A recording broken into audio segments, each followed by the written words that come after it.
Think of your city, your state, or your country. Close your eyes and visualize all the people in your city, state, or country. Can you imagine there being more animals than people in your city, state, or country? Let's take it a step further. Do you know if there is a continent such as Antarctica where one animal outnumbers the inhabitants? There is such a continent in which the animal is also a national symbol of a continent that outnumbers the human inhabitants of the country. While Antarctica is cold and covered in ice, this other continent is similarly unique as an arid country with its harsh, dry conditions. The country is Australia. Yes, it is also a continent. And it has several million people. The animal has a legendary status that truly represents its country and people, especially since it is found nowhere else in the world, is none other than the kangaroo. Yes, there are more kangaroos on the continent of Australia than people. While there are 4 main groups of kangaroos, there are many different species. Although wallabies and kangaroos are different, wallabies belong to the kangaroo family. Wildlife becomes more interesting with each video I make. In school, we learn one topic and rarely show similarities. For instance, orcas are huge and often referred to as whales, yet belong to the dolphin family.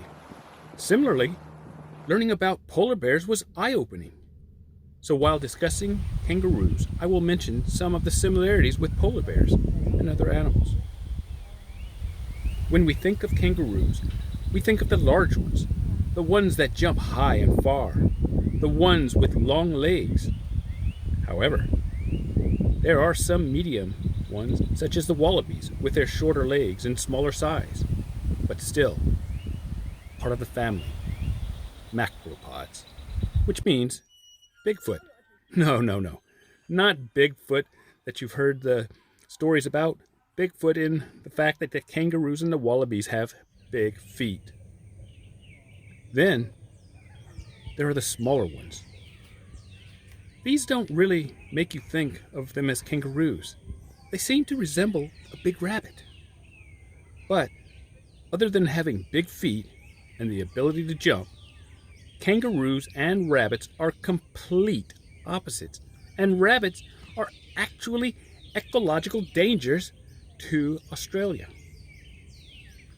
The Aborigines, like other indigenous people, have a connection to the land, and having lived alongside kangaroos for thousands of years, have incorporated them into their mythology and culture. They use the kangaroo as a source of food, clothing, and tools, showing it respect for its influence in their daily lives. European settlers were equally impressed by the kangaroo's resilience and unique characteristics upon their first encounter in Australia, and further associated the kangaroo with the country itself.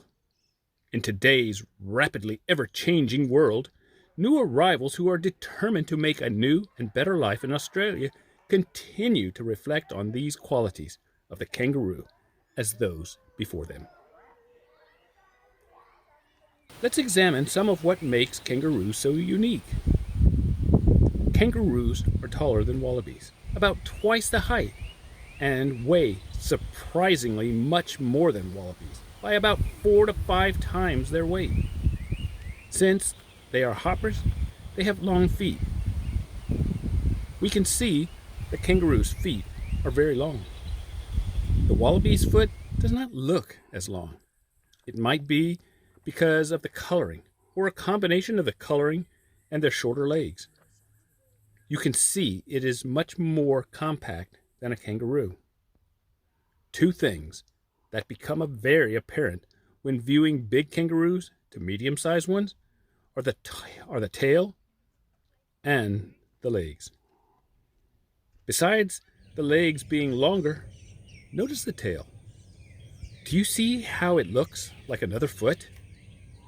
The kangaroo uses its tail for balance, but equally important is how it uses it to walk. While kangaroos have extremely long and powerful hind legs, their forelimbs are significantly shorter. Kangaroo front paws have 5 toes with long, curved claws.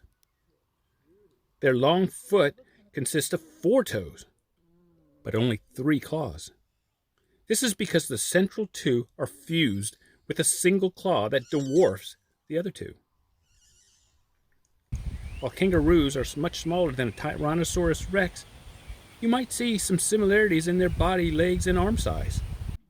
This might be the case except for a huge, unique quality associated with the kangaroo. Kangaroos do not move their legs independently like humans or other animals.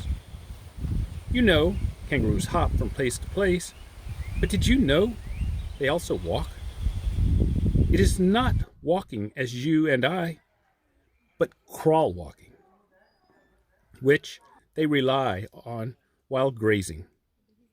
To accomplish this, they use their tail. They put their front paws down, bring their tail underneath their back legs, shift their body weight to their tail and arms, and bring both legs forward simultaneously. Additionally, the tail is used as a third leg while standing still. Kangaroos have longer legs and larger feet, allowing them to hop 30 feet, 9 kilometers in a single bound, and travel more than 30 miles per hour or 48 kilometers per hour, which is necessary since their environment of open terrain requires speed and hopping. Wallabies, on the other hand, need agility for their habitat of forested areas, so have more compact legs. With their shorter legs, wallabies can run as fast as kangaroos, but only jump a fraction of the distance. Yes, if it's okay with you. The tail is used for hopping as well, but for balance and not as a foot. Thinking of forward progress, again, this is truly represented in Australia's country symbol, since the kangaroo is unable to walk backwards. If you watched my video about polar bears, then you know that the female polar bear chooses whether she will have babies that year. Female kangaroos have a similar characteristic. A female polar bear can become pregnant, but not have enough fat to survive the winter, so she does not pass the eggs for birth. I was amazed to learn that a female can become pregnant while a joey is still in her pouch. Since she can only care for one joey at a time, the new embryo is paused until the existing joey vacates the pouch. This phenomenon is embryonic diapause, and to my surprise, actually exists in a number of mammals. Do you know why she needs to wait until the existing joey permanently leaves the pouch? The gestation period for a kangaroo is 35 days, and when they are born, they are the size of a jelly bean. They then stay protected in the pouch for the next 6 months. This is similar to polar bears, except that the polar bears stay in the den for only 3 months. An interesting tidbit I mentioned earlier is that kangaroos do not move their legs independently, but they do move their ears independently. So, what makes the kangaroo iconic? I would say that it is a combination of elegance and strength. The kangaroo has powerful legs, enabling it to jump or hop distances greater than any other animal. Have you noticed that when they jump these great distances, they are so fluid and graceful? Feeding the kangaroos was enjoyable. But remember what this lady said. Wash your hands.